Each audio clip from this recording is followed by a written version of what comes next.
प्रबुद्ध लोगों की जगह है, तो स्वाभाविक है कि यहाँ जो विचार आएंगे वो जोरदार ढंग से रखे जाएं। तो जोरदार ढंग से कुछ बातें रखी गई। जितने लोगों ने अपनी बात कही है, मैं उन सब लोगों को धन्यवाद देता हूँ। 10 लोगों ने अपनी बात रखी है और चूंकि कल फिर कार्यक्रम होता है और सवेरे से ही उसकी तैयारी शुरू हो जाती है, इसलिए वक्त की एक सीमा होती, तो उसको देखते हुए बोलने की इच्छा तो बहुत लोगों को होगी, लेकिन सब लोगों को मौका नहीं मिल पाया होगा। जो व्यक्तिगत समस्या की बात मन में रखे हुए होंगे वो तो कल अपनी समस्या देंगे।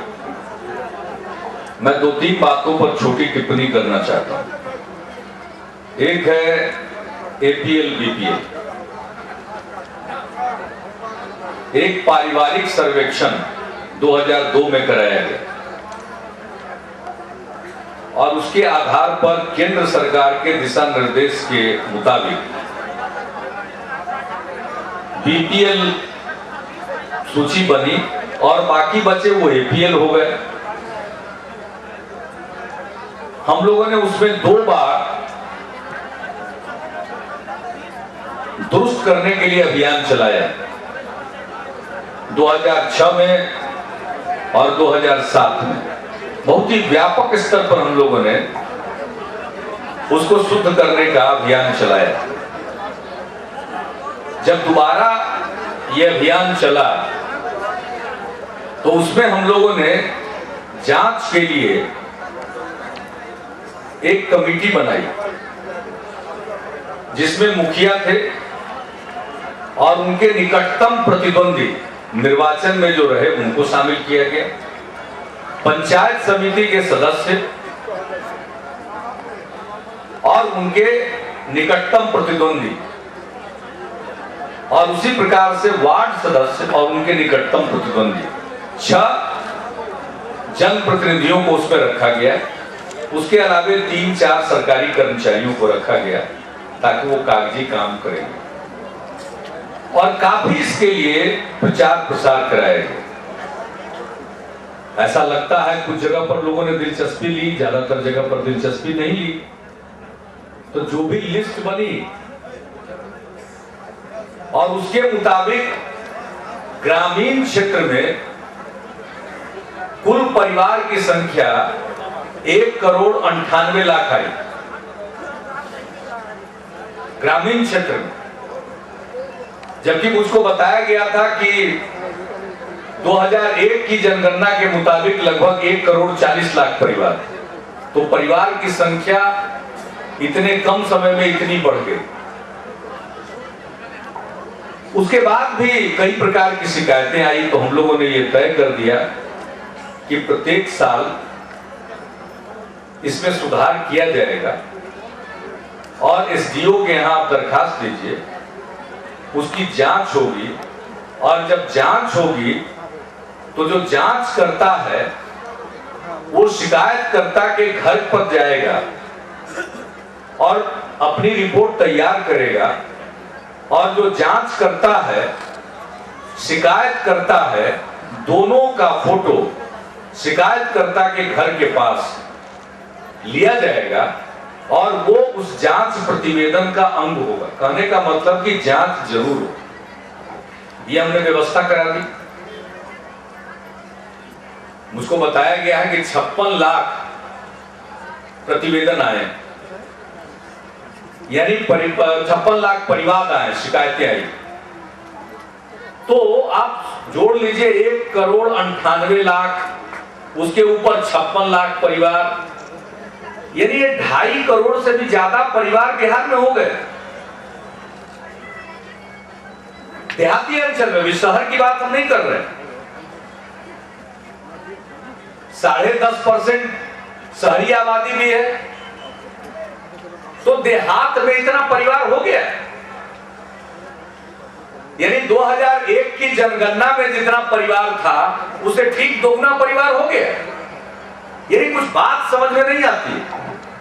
कहने के लिए तो कोई बोल दे, उनको अगर इन चीजों को व्यवस्थित करने की जवाबदेही सौंप दी जाए तो खुद वो सोचने लगेंगे कि किया क्या जाए। अब बड़ा परस्पर विरोधी विचार आता। एक कहता है, हमारी व्यवस्था कहती है कि हम पंचायतों को शामिल करें, और कुछ लोग यहां से बोल देते हैं कि पंचायत को हटा दीजिए। अब एक बात, चूंकि मेरा काम आप लोगों को जानकारी देना भी है और लोक शिक्षण भी है, अब आप समझ लीजिए कि ग्राम पंचायतों के अस्तित्व को आप समाप्त नहीं कर सकते। अब ग्राम पंचायती, ये पंचायती राज संस्था अब संवैधानिक संस्था हो चुकी है। जो संविधान है उसी से केंद्र सरकार का गठन होता है, उसी से राज्य सरकारों का गठन होता है, और उसी संविधान से अब पंचायती राज संस्थाओं का और नगर निकायों का भी गठन होता है। तो अगर ये कोई कह दे कि पंचायतों को आप दरकिनार कर दीजिए तो वो दिवा स्वप्न देख रहा। वैसे ही कि कोई कह दे केंद्र सरकार को खत्म कर दीजिए, वैसे ही जैसे कोई कह दे कि राज्य सरकार को समाप्त कर दीजिए, वैसे ही पंचायतों की व्यवस्था को समाप्त करना नामुमकिन है। कान खोल करके ऐसा विचार पालने वालों को सुन लेना चाहिए। यह संभव नहीं है, और संविधान में ही लिखा है कि उनको कुछ विषय हस्तांतरित कर दिए जाएं। जैसे केंद्र सरकार के जिम्मे काम है, नोट कौन छापता है? केंद्र सरकार। आर्थिक व्यवस्था वो देखते हैं। देश की सुरक्षा कौन करता है? केंद्र सरकार। तो केंद्र सरकार के जिम्मे कुछ काम है, उसी प्रकार से राज्यों के जिम्मे काम है। कानून और व्यवस्था को संभालना राज्य सरकार का काम है। उसी तरह से पंचायतों के जिम्मे 29 विषय हस्तांतरित करने हैं, और वो विषय यही हैं जो हस्तांतरित किए जा रहे हैं। अब इसको वापस लेना ये असंवैधानिक बात है। मैं ऐसा नहीं हूं कि किसी एक की भावना को तुष्ट करने के लिए अगर आज पंचायतों में कोई त्रुटि है तो उसका निदान पंचायती राज व्यवस्था को समाप्त करना नहीं है, उसका निदान है पंचायती राज व्यवस्था को दुरुस्त करना। आप चुनिए वैसे लोगों को। जब पंचायतों का चुनाव होता है तो ये तो पार्टी के आधार पर है नहीं। बहुत लोग शिकायत करते हैं कि पार्टी बंदी हो जाती है, पंचायतों में तो पार्टी बंदी नहीं है। जब चुनाव आवे उस समय जरा विकास और काम करने वाले का चेहरा देख करके वोट दीजिए, उस समय जात देख करके मत वोट करिए। तो अगर ऐसा करेंगे तो आप अच्छा पंचायतों का चुनाव करेंगे। और रही बात गड़बड़ी की, अब भला बताइए, केंद्र सरकार में सब चीज ठीक है, वहां गड़बड़ी नहीं होती है, वहां घपले घोटाले नहीं होते, और राज्य सरकारों में सब व्यवस्था ठीक रहती है। घपले घोटालों में लोग जेल नहीं गए राज्य सरकारों में, या जाते नहीं है।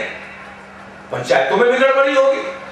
गड़बड़ी करने वाले लोगों को कानून के मुताबिक सजा मिले, चाहे वो किसी स्तर पर हो। यह होना चाहिए। यह नहीं होना चाहिए कि पंचायतों की व्यवस्था को समाप्त कर दीजिए। पंचायतों के जिम्मे कुछ काम दिए जा रहे हैं, पंचायत को करना होगा। अच्छा, अभी तो बड़ा शिकायत कर देते हैं लोग।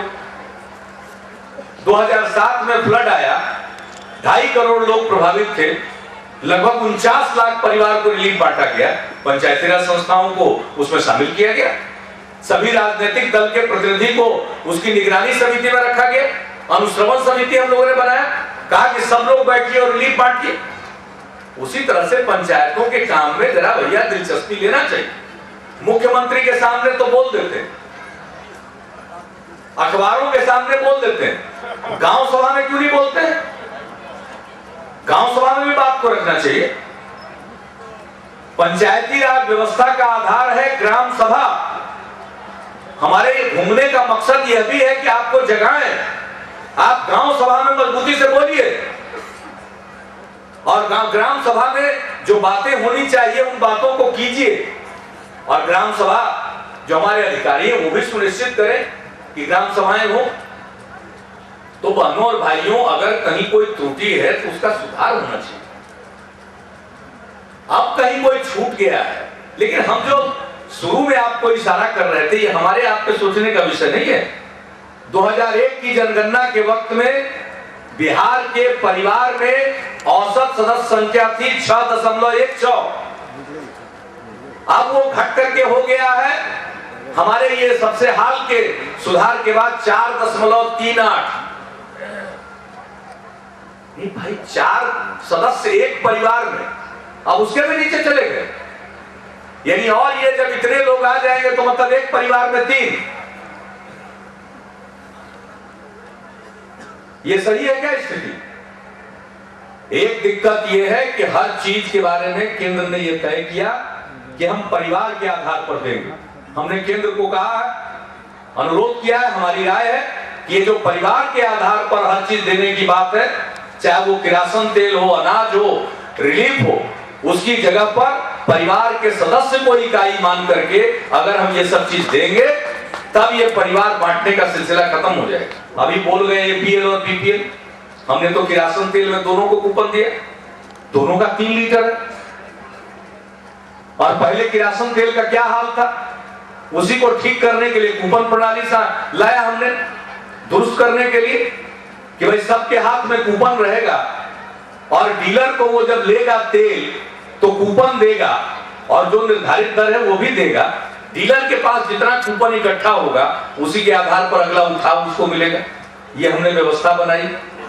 तो ये व्यवस्था तो पुरानी व्यवस्था से बेहतर, और ये ब्लैक मार्केटिंग और जो बाजार में चला जाता था उसको रोकने के लिए किया। हम तो स्वागत करेंगे कि उसका उपाय बताएं।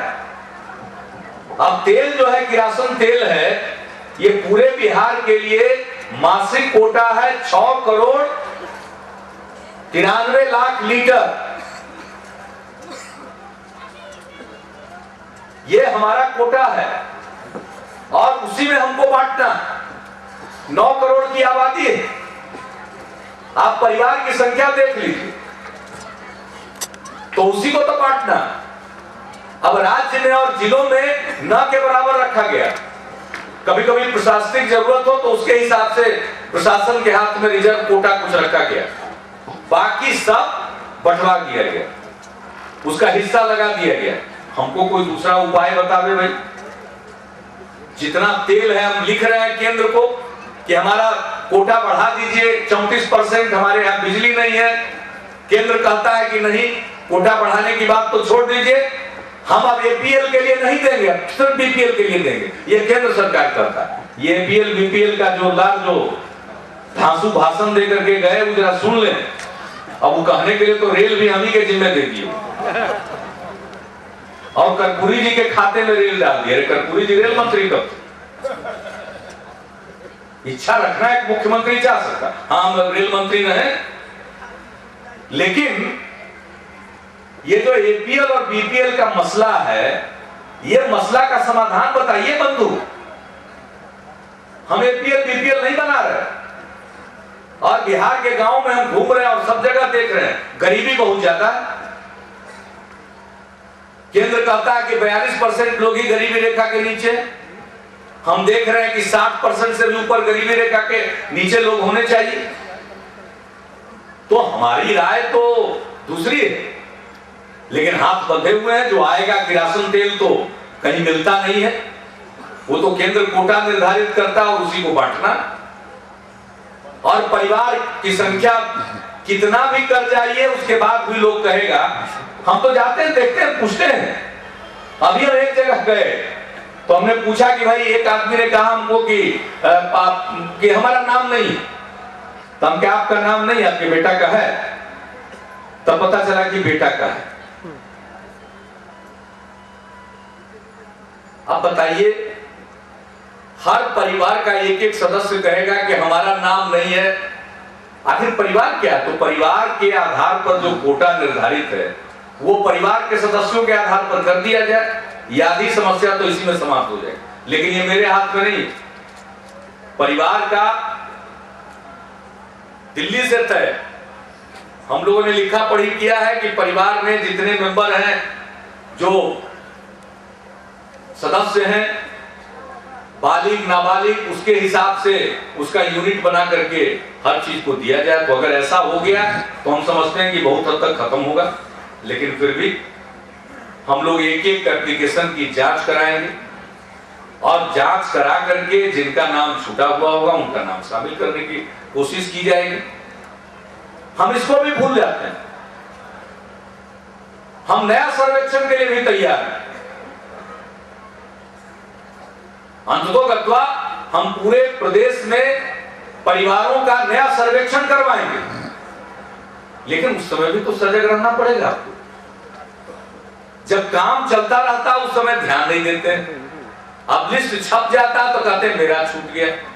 तो भाई जरा समय पर सजग रहिएगा और सब लोग रुचि लीजिएगा। तो मैं समझता हूं कि जब एक तो अभी तो त्रुटियों के निवारण की कोशिश की जाएगी, इसके बाद जब नया सर्वेक्षण के बारे में सब कुछ निर्धारित हो जाएगा तो नया सर्वेक्षण होगा, तो उसके आधार पर पूरे परिवार का सर्वेक्षण होगा। उसका एक हिस्सा गरीबी रेखा के नीचे माना जाएगा और एक हिस्सा गरीबी रेखा के नीचे नहीं माना जाएगा। उसी को कहा जाएगा कि गरीबी रेखा के ऊपर है, जिसको बोलचाल में बीपीएल